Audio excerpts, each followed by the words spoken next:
Hi, everyone. Thank you for coming.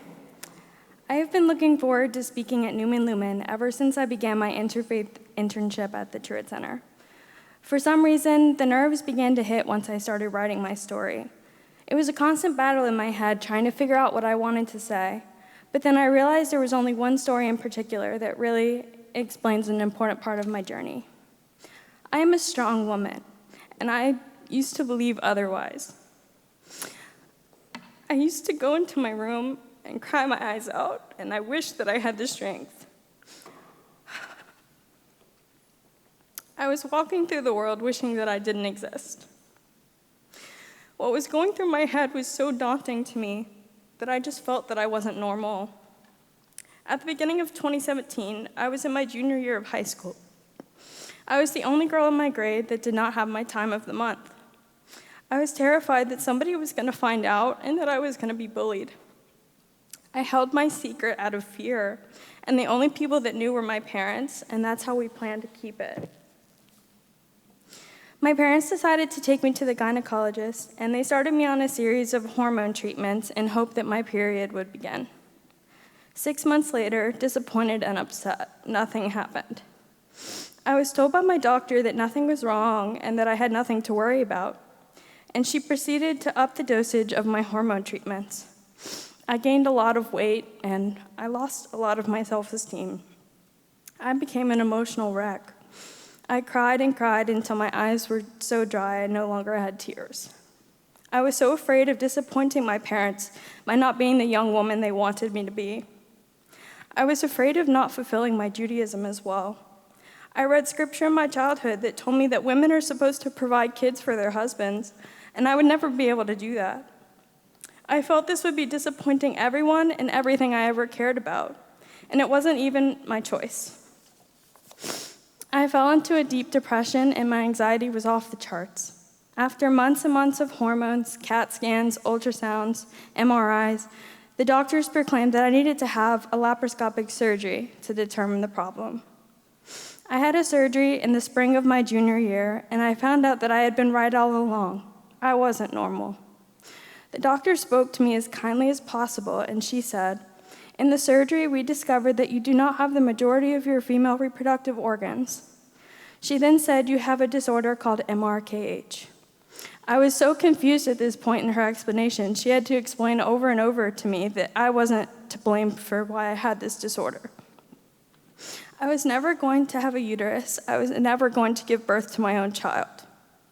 The doctor suspected that when I was born, my uterus collapsed into my cervix and made the rest of my reproductive organs impossible to use.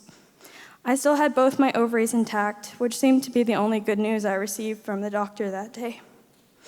I was absolutely mortified. How would I ever have a child? How would a man ever love me if I couldn't give him a child? How would I relate to the other girls around me if I have not and will never experience a natural part of my womanhood? Was I even a woman at all? I thought that I would never make it out of this situation. I was surrounded by it in my thoughts and by the people around me. Dating became harder. Being friends with girls became harder.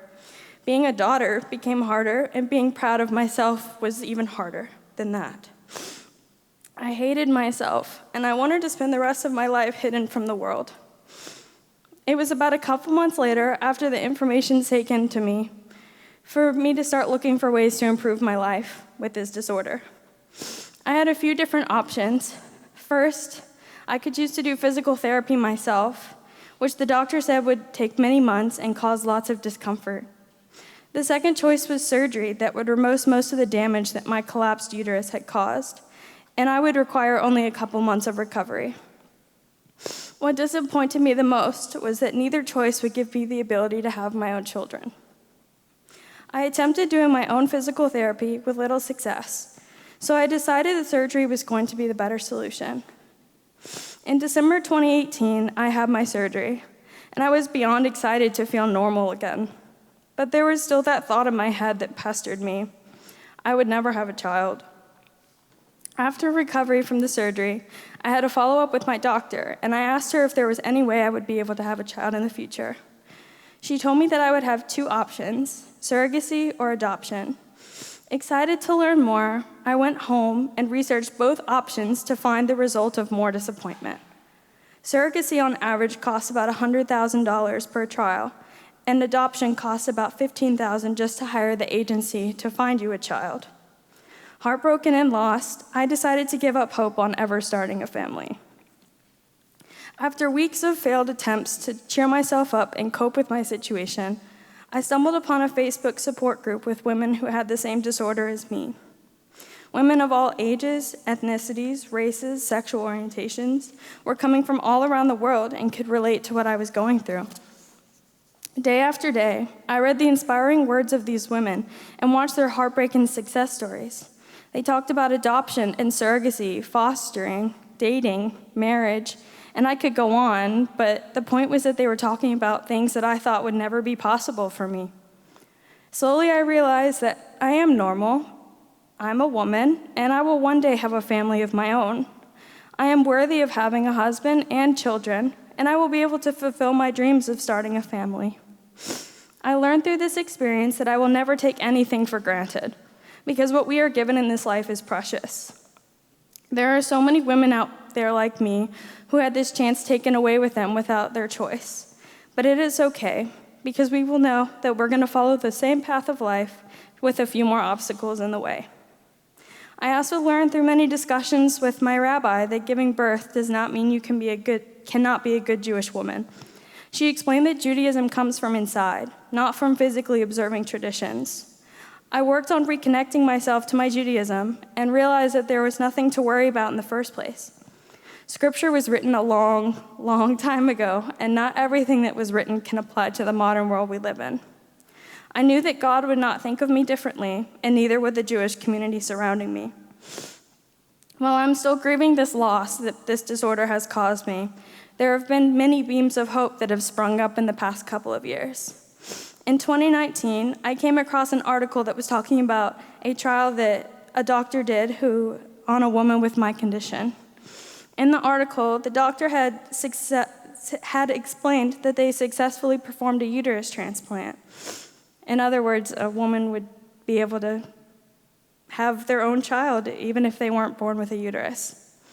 On top of that, the woman was able to get pregnant through IVF treatment and give birth to her child through a C-section. I am so ecstatic that doctors were trying to help women just like me, and it made me hopeful for the journey I wanted to have in becoming a mother. I am really proud to be me, and I'm proud of myself for having the strength to come out of this journey stronger than before. This was a really hard story to tell, but I'm so thankful that every one of you are here and opened your hearts and made me feel that I was brave enough to do this. Thank you.